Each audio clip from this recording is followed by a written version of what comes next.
विकास दुबे को एसटीएफ ने एनकाउंटर में मार दिया और उसके साथ ही तमाम वो राज दफन हो गए जिससे पता चल सकता था कि आखिरकार इतनी बड़ी घटना हुई क्यों। हमारे साथ बात करने के लिए ऋचा दुबे हैं जो उनकी पत्नी हैं। शायद वो ये रोशनी डाल सकें कि आखिरकार वो इतना खूंखार अपराधी क्यों हो गया, क्या हुआ था उस दिन, किस वजह से इतना बड़ा जो कांड हुआ वो हुआ और क्या बात कहनी है इनको खुद, ये सब हम जानेंगे ऋचा दुबे जी से। ऋचा जी, ये बताइए, जितनी हैरान करने वाली बात दूसरों लोगों के लिए है, आपके लिए भी होगी कि 8 लोगों को मार दिया। क्या आपको लगता है क्या हुआ था? आप पहले, सबसे पहले तो ये बताइए कि आप विकास दुबे से मुलाकात कैसे हुई, किस तरह के इंसान थे, कैसे आपने क्या जाना उनके बारे में? जी, वो एक मेरा मेरा जो बड़ा भाई था उसके वो फ्रेंड थे और उनके साथ उनका आना जाना हुआ घर में। ऐसे आना जाना होने लगा, कुछ व्यवहार हम लोगों का घर में काफ़ी अच्छा हो गया। फिर हम लोग को ऐसा लगा कि हम एक साथ रह सकते हैं। फिर हमारी उनसे मैरिज हो गई। अच्छा, तो कितने साल शादी को हुए आपके? मेरे की शादी के हो गए करीब 23 साल। 23 सालों में कभी आपको लगा कि विकास दुबे इतने खूंखार अपराधी हैं? देखिए, मेरी तो शादी हुई थी, कुछ दिन तक तो मैं साथ में वहीं रही, उनके पास रही। फिर मुझे कुछ ऐसा फील होने लगा, जो घर की एक्टिविटी थी मुझे कुछ अच्छी नहीं लगती थी। जब मैंने इस पे मना करना शुरू करा या मैंने कुछ कोशिश करी समझाने की, तो उसका खामियाजा मैंने भुगता, जैसे मार पीट, लड़ाई झगड़ा, अदर बहुत ऐसी चीजें हुई मेरे क्या साथ। वो हरकतें क्या थी, क्या करते थे वो? लड़ाई, अदर, अब आप समझ सकते हैं हाउसवाइफ क्या बता सकती है आपको एक। अच्छा, उसी तो क्या आपकी नजरों में अपराध आया था कि वो अपराध करते हैं, कोई गलत काम कर रहे हैं जिसकी आपत्ति आप करती थी, उसकी वजह से इस तरह से आपसे अभद्रता करते थे? वहाँ का जो माहौल था गांव का, वो कुछ अच्छा नहीं था। जो कि मैं शहर की लड़की थी और हमारी फैमिली थोड़ी और टाइप की थी, उनकी फैमिली और टाइप की थी, तो मुझे वहाँ का कुछ माहौल नहीं अच्छा लगता था। और जब मैं इन सब चीजों को मना करती थी, लड़ाई झगड़े छुटपुट गांव के ये फैसले ऐसले, तो वो उनको ये सब चीजें पसंद नहीं थी कि उनको वो मना करा जाए। तो फिर वो मेरे साथ अभद्रता करने लगते थे। अच्छा, तो कब आपने छोड़ा वहां पे, वहां से कब चली आई हैं लखनऊ? मैंने सन मेरी 96 में शादी हुई है। मैं मुश्किल से 98 तक वहां रही हूँ, 2 साल मैं रुकी हूँ। फिर मैं अपनी मम्मा के पास चली गई, शास्त्री नगर में मेरा मैका है। 7 साल करीब मैंने वहां बिताए हैं अपने। तो इस दौरान विकास दुबे नहीं आते थे या आप जाते नहीं थे? नहीं, मैं कभी कभी जब वो बच्चों को देखना होता था तो वो कभी कभी आते भी थे और मैं भी कभी कभी जाया करती थी। और वो बस हम बच्चों का खाना पीना, जो भी एक हस्बैंड देते हैं खर्चा, वो सब हमारा देते थे। और फिर मेरे माँ बाप थे तो वो भी हम लोग का काफी ध्यान रखते थे। अच्छा, ये घटना जो हुई 2 और 3 जुलाई की रात में, वो आपको कैसे पता लगी? मुझे तो ऐसे पता चली कि विकास का रात में 2 बजे कॉल आया। उन्होंने बताया कि हमारा गांव में झगड़ा हो गया है और ऐसा करो तुम बच्चों को लेके घर से निकल जाओ, क्योंकि रात में 2 बजे कोई भी लेडीज होगी सर, कोई भी होगा, घबरा जाएगा। मैंने जब ये कॉल सुना तो मैं बहुत डर गई और मेरी बात हुई विकास से और इतना ज्यादा मैं डर गई कि मेरे फोन वहीं पर मेरे से छूट गया, कमरे में स्विच ऑफ हुआ, ऑन हुआ, कुछ मुझे पता नहीं। मैं बच्चों को लेके घर से बस यूं ही निकल गई। मुझे ये भी नहीं पता था कि मुझे जाना कहाँ है, ना मेरा यहाँ मैका है, ना मेरी ससुराल में कोई ऐसा है कि जो मुझे रख ले, या मेरे ऐसे रिलेटिव्स हैं जो मुझे ऐसा रख ले। मैं घर से यूं ही निकल गई, मुझे समझ ही में नहीं आया। मैं इतने दिन बस ऐसे ही टहलती ही रही है सब। तो इस दौरान किसी ने मदद की, किसी के यहाँ रही या होटल रेस्टोरेंट, कहाँ आपने कैसे वक्त गुजारा? मैंने एक यहाँ पर एक प्लाजा था, उसके ऊपर हम लोग छत में रात में पहले दिन भर वहाँ टहलते थे। बट फिर प्लाजा में जाके रात में चुपचाप हम तीनों लोग सो जाते थे। फिर दिन होता था तो ऐसे टहल टहल के हम लोगों ने ऐसे 7 डेज गुजारे अपने। अच्छा, कहा यह जा रहा था कि जय वाजपेयी ने आपके लिए गाड़ी भेजी, आपको छुपाने मदद की, ये कहा गया, क्या इसमें सच्चाई है? ये सब झूठ है, ये सब फेक न्यूज है। ऐसा कुछ नहीं हुआ। मेरे घर में सीसीटीवी कैमरे इस घर में भी लगे हैं। इसकी जो डीवीआर होती है वो पुलिस को मिल गई थी। जब मैं घर से निकली हूँ तो दिखाई पड़ रहा है कि मैं पैदल निकली हूँ, तो गाड़ी कहाँ आई, इसका तो कोई मैटर ही नहीं बनता है गाड़ी वाला। यानी ये गलत बात थी, ये फेक न्यूज। अच्छा, मुझे ये बताइए, जब ये घटना हुई तो उसके बाद उन्होंने बताया कि झगड़ा हो गया है, आपको ये कब पता लगा कि पुलिस वालों को मार दिया? ये तो हम लोग जब बाहर टहल रहे थे, हम एक बस स्टैंड पे गए, वहां पर टीवी लगी रहती है, मेट्रो स्टैंड में टीवी लगी रहती है, जगह जगह, जैसे जहां पर हम लोगों ने होटलों में खाना वगैरह खाया, भाई ऐसे ही अपना टाइम काटना था। वहां पर टीवी में मैंने 7 साढ़े 7 बजे के करीब न्यूज आई कि विकास दुबे ने 8 लोगों को इस तरीके से मार दिया है, 7-8 लोग घायल हुए हैं। बस ऐसे ही मुझको सब पता चला। अच्छा, वहाँ गांव में तो ऐसा हंगामा हो गया था कि प्लानिंग खूब थी, पहले से लोग इकट्ठा थे। क्या विकास दुबे का ऐसा आपराधिक नेटवर्क था? सर मुझे इसके बारे में कोई जानकारी नहीं है। जब मैं आपको बता रही हूँ, मेरी लाइफ उनके साथ सिर्फ 3 साल ही बिताई है मैंने। 7 साल वहां बिताई, 14 साल यहाँ बिताई। तो मेरा ऐसा कोई भी, मुझे उनके बारे में कुछ भी ऐसी जानकारी नहीं। और वो ऐसे हस्बैंड भी नहीं थे कि वो सारी बातें डिस्कस करते मुझसे। बस टू द पॉइंट बात करते थे। जितना जो खाना खर्चा होता था वो मुझे मेरे घर भेजते थे। कभी ऐसा उनसे मेरा इन सब विषय से कोई लेना देना नहीं। तो आप जब भी कभी वहां गई, कभी आपने ऐसा माहौल क्या देखा? वहां क्या माहौल रहता था? वहाँ गांव का घर था, सब हंसी खुशी का माहौल रहता था। मेरे सामने कभी ऐसा, मुझे कुछ ऐसा फील नहीं हुआ कभी कि ऐसा जब मैं गई हूँ कि बंदूकें या क्या। अब ये तो सिर्फ विकास बता सकते हैं, और सडनली वहाँ के लोग जब पकड़े जाएं कि ऐसा क्या था उस वक्त, ऐसा क्या हुआ, मैं भी इस चीज के लिए परेशान। बहुत सारे वीडियोज ऐसे आए, ऑडियोज ऐसे आए, गांव के लोगों ने कहा कि जमीन कब्जा कर लेता था, मारपीट करता था, कोई थाने में शिकायत पहुंच जाए तो पहले उसके पास जानकारी आती थी। कई ऑडियो ऐसे भी आए जिसमें विकास दुबे पुलिस वालों को गाली दे रहे हैं। तो क्या जब आप कभी गई तो पुलिस वालों की दिखता था कि पुलिस वाले उनकी तरफ जुड़े हुए हैं, मिले हुए हैं? हाँ, ये तो आप बिल्कुल फैक्ट है कि जब लॉकडाउन हुआ था तो 3 महीने से पुलिस वाले वहां पर खाना खा रहे थे, 10 से 15 लोग। क्योंकि मैं इनसे कह रही थी, मैंने भी ये बात इनसे रखा था प्रश्न कि इस समय पुलिस वाले एक भगवान की तरह हम आम जनता का बहुत ध्यान दे रहे हैं, किसी गरीब को खाना दे रहे हैं, हम लोग की मदद कर रहे हैं, क्योंकि उनके भी तो बीवी बच्चे, कोरोना किसी को भी हो सकता था। तो ये बोले नहीं नहीं, मैं पूरा ध्यान दे रहा हूँ और उनको खाना पीना जो भी होता है सब प्रोवाइड कराता हूँ। पता नहीं ऐसा क्या हुआ कि मैं भी इस बात के लिए स्पीचलेस हूँ, मुझे भी कुछ नहीं पता। नहीं, लेकिन विनय तिवारी का तो साफ रोल आया कि उन्होंने फोन किया था, बताया था उनको कि घटना होने वाली है। क्या उस रात के बारे में आपको क्या लगता है, क्या हुआ होगा जिसके लिए पुलिस इतनी बड़ी प्लानिंग करके आ गई और फिर इन्होंने इतनी प्लानिंग कर ली कि इतने लोगों पर गोलियां चला दी? सर मैं विनय तिवारी को नहीं शकल से जानती हूँ, मैं वहाँ के लोगों को 50% नहीं पहचानती हूँ। मेरा वहाँ रहना जाना इतना ज्यादा नहीं था, मेरा तो कैजुअली जाना, सुबेरे जाना, जब कभी बहुत फोर्सफुली मुझे बुलाया जाता था तब मैं वहाँ बच्चों को लेके जाती थी और तुरंत वापस आ जाती थी। कभी मैंने ये सब इतना मैं डीपली कभी गई नहीं उस चीज के लिए। मेरा एक ही लाइफ में मोटिव था कि अपने बच्चों को उस अपराध की दुनिया से बिल्कुल अलग रखना है, और वही मैं अपनी मोटिव को लेके आगे बढ़ रही थी।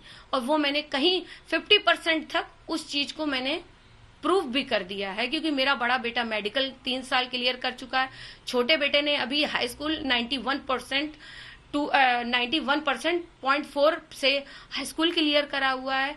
तो मेरी तो लाइफ का एक मोटिव था कि सिर्फ कि आदमी, सब लोग पहले कथन था कि ऐसा बदमाश की औलाद बदमाश बनती है, तो मेरे जीने का ही एक मकसद है, आज भी और पहले भी और कल भी यही रहेगा कि सिर्फ और सिर्फ मेरे बच्चे पढ़ें और काबिल बने, दुनिया को ये दिखाएं कि बदमाश की औलाद कभी बदमाश नहीं बनती। अच्छा, 60 मुकदमे दर्ज थे, आप ये मानती हैं कि विकास दुबे बड़ा बदमाश था? जी मैं कैसे बताऊं, कभी मैं कचहरी नहीं गई, कभी ये कोई ये बात ये बता दे कि विकास की पत्नी विकास से कभी जेल भी मिलने गई हो, ये कहीं प्रूफ नहीं हो सकता, कहीं कोई वीडियो नहीं दिखा सकता, कुछ भी ऐसा नहीं। मेरी और विकास की लाइफ सिर्फ अब कुछ सालों से ये सब कुछ देखने के बाद कृत्य को, मेरी और विकास की लाइफ सिर्फ इतनी थी कि मुझे बच्चे पालने थे और उन्हें बच्चों का भुगतान पैसे का करना था। मतलब आप लोगों के वैसे कोई संबंध नहीं थे कि साथ रह रहे हो, बहुत ज्यादा मिलना जुलना हो? बहुत ज्यादा कुछ क्लोजमेंट नहीं था, क्योंकि वो एक अलग टाइप के इंसान थे, उनकी अपनी सोच थी कि उन्हें गांव के हिसाब से रहना है। मेरी ये सोच थी, मेरा मोटिव था कि मेरे बच्चे काबिल बनेंगे, क्योंकि माँ बाप के लिए बुढ़ापे में जब बच्चे काबिल होते हैं वही उनकी दुनिया और वही संसार होते हैं। जब ये घटना हुई उसके बाद कितनी बार विकास ने आपसे संपर्क किया? मेरी इस घटना के बाद तो मेरा विकास से कोई संपर्क ही नहीं हुआ, मेरी कोई बात नहीं हुई। और जब विकास ने मुझे कॉल किया था तब मैंने खुद भी विकास को, कभी कोई क्लिप आती है तो ये जरूर आएगा कि मैंने विकास से ये शब्द कहते कि तूने मेरा घर बर्बाद कर दिया। तो उसने रिपीट में मुझसे अभद्रता, मतलब गाली गलौज, बहुत सारी बदतमीजियां करी, उसी रात 2 बजे। और मैंने उसी वक्त गुस्से में फोन पटक दिया। उस फोन का क्या हुआ क्या नहीं हुआ मैं कुछ नहीं, मैं क्योंकि अनकॉन्शियस हो गई थी। मैं सिर्फ और सिर्फ, मेरी लाइफ का एक ही मोटिव था बच्चे और बच्चे और कुछ नहीं, क्योंकि मैं उनको समझा समझा के थक चुकी थी, उनको कुछ समझ ही में नहीं आता था। बहुत सारे लोग, बाहर के लोग तो जो जानते हैं वो यही जानते हैं कि इस घटना को किया तो बहुत अपराधी हैं। एक पत्नी और महिला होने के नाते जितना भी आप जानती थी, क्या लगता है कितने बड़े अपराधी थे, किस तरह का अपराधी थे? क्योंकि इस तरह कृत्य यूपी के क्राइम में अभी तक ही देखने को नहीं मिला। देखिए, एक बात मैं आपको बता दूं, कोई पैदाइशी तो अपराधी नहीं होता है, वो यही बनाया जाता है अपराधी। कुछ लोग ऐसे, देखिए मैं किसी को क्लियर आउट नहीं, किसी को पॉइंट आउट भी नहीं करूंगी मैं इस बात पे, बट विकास को अपराधी बनाने वाले बस उन्हीं के क्षेत्र के लोग थे। और दूसरी बात ये है कि वो एक हैवी एंजाइटी पेशेंट थे जिनका मैं इलाज करा रही थी। वो उस वक्त, इन 3 सालों से वो मेरे पास से बहुत कम आना जाना हुआ और मैं उनका वक्त पे इलाज नहीं करा पाई। मुझे ऐसा लगता है कि उनको एंजाइटी का अटैक था, जिसके कारण वो ये कृत्य कर बैठे। एंजाइटी क्या बीमारी, एंजाइटी की प्रॉब्लम थी या कोई बीपी और तमाम दूसरी? नहीं, बीपी और अदर वो तो एक अलग की चीज हो गई, वो तो एक नॉर्मल हरी रूटीन में सबको होता है आजकल, एक भी चलते इंसान को, किसी को बीपी, शुगर, हार्ट, कुछ भी हो सकता। पर एक एंजाइटी एक बीमारी होती है। जब इनका एक्सीडेंट हुआ था तो इनके माइंड में एक बबल्स आ गया था। वो जब दवा कराते रहते थे तो वो क्योर रहता था, जब वो दवा नहीं ले पाते थे सर तो वो उनको बढ़ता था, जिससे वो एक झक्की प्रवृत्ति में डेवलप हो जाते थे कि मतलब उन्हें कोई किसी ने पोक कर दिया तो वो ये सोचते थे कि अब मुझे हर हद तक जाना है। अच्छा, ये जो पूरी घटना हुई उस दौरान ये बहुत जगह फरार होते रहे, कहा जाता रहा नेताओं का, पुलिस वालों का बहुत, किन लोगों का उनसे ज्यादा नजदीकी थी? कौन से नेता ऐसे हो सकते हैं जिनके बहुत नजदीकी थी? मैंने आपसे 2 बात बताई कि मेरा इतना ज्यादा वहां कोई आना जाना इंक्लूमेंट ही नहीं था कि मैं क्या बताऊं कि उसका किसके साथ बैठना था, किसके साथ उठना था। मेरी सिर्फ विकास से एक मतलब एक फैमिली मान लीजिए, चाहे एक मेरा ये मान लीजिए कि जैसे मेरा एक कर्तव्य था कि मैं एक भारतीय नारी थी, बस मैं अपने बच्चों को पाल रही थी। मैं इधर उधर दुनिया से कभी मतलब कभी कोई इस बारे में जिक्र नहीं हुआ कि किन, बहुत सारी फोटो आई, चाहे वो उस वक्त के एसएसपी की फोटो हो, बताया कि जय वाजपेयी के साथ फोटो आई, ये भी कहा गया उन्होंने सपोर्ट किया था विकास दुबे को, वहां के बिजनेसमैन ने सपोर्ट किया, पॉलिटिशियंस ने किया। क्या आपको लगता है कि कभी कोई जिक्र आया, कभी कोई आपके दिमाग में आया कि ये नेता, ये पुलिस वाला बड़ा नजदीकी था? ऐसा तो कुछ मुझे भी जो दिखता था सर वो सब मीडिया ही द्वारा दिखता था। जब विकास की फोटोएं छपती थी तो मैं भी देख लेती थी वो कहीं गए हैं। ऐसे तो मुझे कभी, इतने वो सीधे इंसान भी नहीं थे कि मुझसे बैठ के वो कहाँ घूमने जा रहे हैं तो कॉल करके पूरी डिटेल बताएं कि सोनू मैं यहाँ जा रहा हूँ, ये कर रहा हूँ, ऐसा नहीं था। अच्छा, एक ये भी कहा जा रहा था कि वहां पे रहते हुए उन्होंने एक महिला भी साथ में रख ली थी जो कि उनके घर में रहती थी। क्या वो बताया था कि क्या, कौन था, क्या उस पर भी सवाल उठे? ये बिल्कुल झूठ है। विकास एक गुस्सेवर इंसान थे। विकास एक मान लीजिए कि कैसे भी इंसान थे, पर वो चरित्र के कभी गंदे नहीं थे, क्योंकि मैं उनकी पत्नी हूँ और पत्नी से ज्यादा पति का चरित्र कोई नहीं जानता। अच्छा। वो एक जिद्दी इंसान था, जिद में वो सर्वस्व नाश कर सकता था, पर औरतें, लड़कियां ना। अच्छा। झूठ है। ये मानते हैं कि अपराधी बड़ा थे? अपराधी नहीं मैं कहूंगी, गुस्सेवर बहुत थे उनके। लेकिन जो हुआ ये तो अपराध की श्रेणी में? ये अपराध नहीं, ये तो दंडनीय अपराध था। ये तो उन्होंने एक भयावह मतलब कृत्य करा था कि जिसको मैंने भी अपने बच्चों से, जब मैंने टीवी में देखा तो मैंने अपने बच्चों से खुद कहा था कि अब यदि ये बचते हैं, ऐसे तो क्योंकि इतना ज्यादा मीडिया प्लस दुनिया भर का ये सब हो रहा था, यदि ये बचते हैं, जेल जाते हैं, तो हम लोग अब एक छत के नीचे नहीं रह सकते। क्योंकि मुझे भी दुख था कहीं ना कहीं सर कि 10 औरतें जो विधवा हुई हैं वो डिजर्विंग विधवा नहीं थी, कि वो तो पुलिस हमारी रक्षक होती है, हम उसका भक्षक नहीं बन सकते हैं। वो हमारी रक्षा करती है हर तरीके से। एक आम इंसान होने के नाते अगर इस पूरी घटना को आप देखें तो ऐसे इंसान के प्रति आपके क्या विचार आते हैं? देखिए, ऐसे आम इंसान के प्रति तो इनको सजा मिली, और इस सजा के लिए मैंने किसी से भी एक शब्द बताइए, किसी से मैंने कहा हो कि ये गलत हुआ इनके साथ, क्योंकि ये कृत्य बहुत गलत था, ये भयावह था।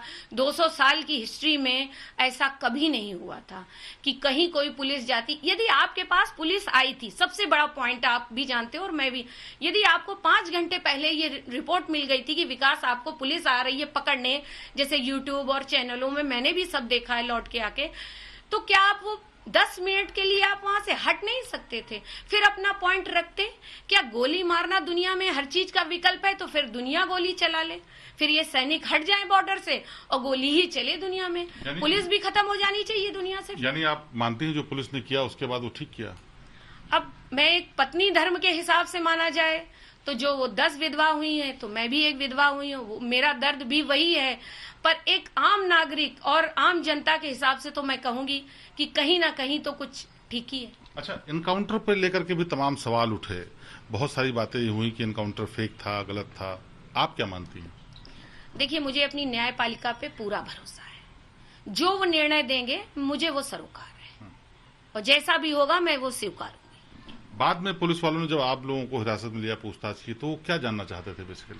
देखिए, कहीं ना कहीं तो इतना बड़ा कृत्य हुआ था तो पुलिस का तो बनता ही था कि वो मुझे पकड़ेगी। ठीक है, उनको ये होगा कि विकास की पत्नी कहाँ थी, विकास की पत्नी को सारे राज पता होंगे, कैसे प्लान हुआ, कैसे मर्डर हुए, ऐसा था। तो पुलिस तो अपनी कार्रवाई करेगी, पर मैं पुलिस के कोई भी, उन्होंने मेरे साथ कोई गलत कृत्य नहीं किया तो मैं क्या कह सकती हूँ। इस एनकाउंटर के बाद जब आपको जानकारी मिली, किसी अधिकारी से, किसी तरफ से बात हुई आपसे? नहीं, मेरी किसी से बात नहीं हुई। आज मैं पहली बार आप लोगों के सामने बैठी हुई हूँ। मेरा अपना खुद का इतना दर्द है कि मैं किसी से शेयर नहीं कर सकती। इसके अलावा आप कुछ कहना चाहती हूँ? बस मैं ये कहना चाहती हूँ कि मेरे जो समाज के लोग हैं वो मेरी बात को सुने और समझें। मैं भी एक सामाजिक लेडी हूँ और इसी समाज में मुझे रहना है। किसी को मुझसे कोई भी क्वेश्चन पूछना हो वो आके मुझसे आराम से पूछ सकता है और मैं ये चाहूंगी कि मेरा सब साथ दे और मेरे बच्चों को पढ़ने के लिए आगे मदद। आपके दोनों बच्चे भी बड़े हैं, मतलब समझते हैं चीजें। जब पूरी घटना हुई तो बच्चे आपसे क्या कहते हैं इस पूरी बात को लेकर के? मेरे बच्चे शॉक्ड थे और बहुत ही मेरी जो परवरिश है वो इन सब चीजों कृत्य से बहुत दूर थी। बच्चे मेरे इतने शॉक्ड हैं कि मेरा छोटा बेटा अभी तक, वो जिसकी फोटो आई थी वो हाथ ऊपर उठाया, वो बहुत मतलब इतना एम्बेरस है और इतना ज्यादा दिमागी टेंस हो गया है कि वो ज्यादा किसी से मिलना जुलना भी पसंद नहीं करता। ये इस पूरे मामले में जय वाजपेयी बहुत अहम रोल निकल करके आया। पता है कि विदेश में बिजनेस है, होटल है, विदेश, ये हमें पता चला कि विकास दुबे का पासपोर्ट ही नहीं था, विदेश गए नहीं। लेकिन ये कहा जा रहा है कि जय वाजपेयी ने बहुत पैसा इन्वेस्ट किया, बहुत सारी चीजें की। क्या है इसमें? मुझे जय वाजपेयी के बारे में नहीं पता है। जय वाजपेयी बस मैं एक बार जब मेरा जिला पंचायत का चुनाव हुआ था तो ये जिला पंचायत के जो कार्यालय में वहां ये गया था। बस मेरा इतना, विकास के किसी भी मिलने वाले से मेरा इतना ज्यादा डीपली बातचीत नहीं थी। इसके अलावा आपको क्या लगता है कि जो ये पूरी घटना हुई है, क्या एसटीएफ ने, क्या सरकार ने, पुलिस ने जो ये कदम उठाया वो एक नजीर यानी उदाहरण बना लोगों के लिए? इससे अपराधियों में खौफ पैदा होगा या फिर क्या हुआ ये? सर, मैं कहते रही हूँ, दो टूक बात बता रही हूँ कि मुझे अपनी न्यायपालिका पे विश्वास है। जो न्याय आएगा वो सबके सामने आएगा। ऋचा जी, जो विकास दुबे ने किया उसके बारे में एक महिला होने के नाते आप क्या कहना चाहेंगे? मैं हाथ जोड़ के अपनी उनसे प्रार्थना करना चाहती हूँ, एक निवेदन करना चाहती हूँ, उनके इस कृत्य पे माफी मांगना चाहती हूँ उन 10 औरतों से और 17 जिनको चोट आई है, कि उनकी गलती की सजा मुझको और मेरे बच्चों को ना भोगनी पड़े और हमको क्षमा करें इस मैटर से, क्योंकि हमारे बच्चों का कोई कृत्य में इसमें नहीं था। और मेरी सारी संवेदना उन 10 औरतों के साथ भी है और साथ जो चोट लगी है उनके साथ भी है, क्योंकि पुलिस हमारी रक्षक होती है। एक आखिरी सवाल मैं आपसे और पूछना चाहूंगा। एक आम महिला होने के नाते अगर वो विकास दुबे आपके सामने होते और आपको पता होता है इस तरह हरकत की है तो आप क्या करती? तो मैं कभी भी नहीं ऐसा कुछ करती और हो सकता हो कि उस वक्त मैं औरत होके खुद उनको अपने हाथ से गोली मारने की क्षमता रखती, क्योंकि 17 घर बर्बाद होने से अच्छा एक मेरा घर बर्बाद हो जाता तो मैं सह लेती। पर वो 17 घर बर्बाद हुए उसका गम मैं आज तक मुंह नहीं दिखा पा रही हूँ अपना। मैं अपने गेट से बाहर नहीं निकल पाती हूँ, मैं रो नहीं पा रही हूँ, अपना दर्द नहीं किसी को बता पा रही हूँ, क्योंकि वो 17 का दर्द मेरे दर्द से बहुत बड़ा है। विकास दुबे के बारे में यह भी चर्चा थी कि उसकी करोड़ों की प्रॉपर्टी है, विदेशों में होटल और तमाम यूपी और दूसरे राज्यों में भी प्रॉपर्टी है। हमारे साथ ऋचा दुबे जी हैं, उनसे जानते हैं। ये बताइए, कहा जा रहा था कि करोड़ों की प्रॉपर्टी उसने बनाई, कब्जा करके, तमाम चीजें करके, विदेशों तक में बताया। क्या लगता है आपको, क्या था? ऐसा कुछ नहीं था, ये सारी फेक न्यूज है। यदि आप खुद कॉमन सेंस वाली बात है, यदि विकास दुबे के पास करोड़ों की संपदा होती तो आज उनकी पत्नी 1600 स्क्वायर फीट के मकान में रहती। आप ये खुद ही लगा लीजिए, जो आज मेरे पास इतनी लग्जरी होती तो क्या मैं ये J424 में होती, मैं विदेश में कहीं शिफ्ट होती। ये भी लेकिन ये तो था कि इलाके के लोग कहते थे कि किसी भी मामले में अगर जमीन जायदाद का मसला है तो उसमें विकास दुबे कब्जा कर लेते हैं, पैसे नहीं देते, ये तो कहते थे लोग। ये सब मुझे तो रियलिटी, अब मैंने आपको पहले भी ये क्लियर आउट करा है कि मुझे विकास की बहुत डीपली बातें नहीं पता है। जो मुझे पता है वो मैं आपको फ्रेंकली डिस्कस करने पे तैयार हूँ। अच्छा, ये जो बात थी कि जो विकास दुबे जिस रास्ते पे निकल गया, अपराध के रास्ते पे, जिसमें तमाम लोगों को मार दिया, एक पत्नी और एक महिला होने के नाते आपको क्या लगता है, क्या ऐसे अपराधी क्यों इतने बड़े अपराधी बन जाते हैं? मैंने पहले भी अपने इस क्वेश्चन में कहा है कि कोई पैदाइशी अपराधी नहीं होता है, जो भी होता है यही वाले ही उसको बनाते हैं। और जब मैं भैरवघाट से निकली थी तो मैंने हर पुलिस वाले से हाथ जोड़ के रो के निवेदन किया था कि जो आज मैं ये दर्द सह रही हूँ, मेरी भी फैमिली रोड पे आई है सर, जो मैं सह रही हूँ, आगे चल के कोई भी दुनिया की औरत ना सहे। हाथ जोड़ के मैंने कहा था कि अब कोई भी विकास उत्तर प्रदेश क्या पूरे भारत में भी कोई अब विकास खड़ा नहीं होना चाहिए। क्या आपको लगता है कि पुलिस का भी उसमें रोल होता है जब कोई अपराधी इतना बड़ा हो जाता है? क्या वो उनका क्षय होता है, संरक्षण होता है, या उनकी लापरवाही होती है? सर, अब मैं इस विषय में तो कुछ नहीं कह सकती हूँ, क्योंकि मैं किसी को क्या पॉइंट आउट करूं, किसका है क्या है। अब तो विकास यदि जिंदा होते तो वही इस मिस्ट्री को खोल सकते थे। एक आखिरी सवाल और, बार बार ये कहा गया कि इतने संपर्क थे नेताओं, अधिकारियों और उनके हिसाब से, क्या आप मुलाकात नहीं होती थी, कम मुलाकात होती थी, फिर भी क्या आपको लगता है कि कहीं ना कहीं से संरक्षण था? क्योंकि 2001 में एक मंत्री को मारने का आरोप, उसके बाद 2005 में, उसके बाद 2017 में तमाम मुकदमे हुए, 60 से ज्यादा मुकदमे हुए। क्या बगैर संरक्षण के ऐसा अपराधी बड़ा बन सकता है? एक यदि आप इस बारे में कुछ पता भी नहीं है, और दूसरी बात है एक लक भी बहुत होता है इंसान का, उसका लक बहुत अच्छा था। अच्छा, इसलिए वो बचते रहे। तो ये ऋचा है जो बता रही हैं कि जिस तरह से प्रॉपर्टीज को लेकर के बात थी, वैसी बात बिल्कुल नहीं है, क्योंकि बहुत कम पैसे थे और इसी वजह से बहुत छोटे से मकान में यहाँ पर वो लखनऊ में परिवार पाल रही हैं। इसके अलावा 2001 से लेकर अब तक विकास दुबे के बचने के बारे में वो किस्मत की बात कहती हैं, क्योंकि किस्मत के चलते विकास दुबे बच रहा था और किस्मत ने साथ नहीं दिया तो आखिरकार विकास दुबे मारा गया। कैमरामैन संजय सिंह के साथ शिवेंद्र श्रीवास्तव, लखनऊ, आज तक।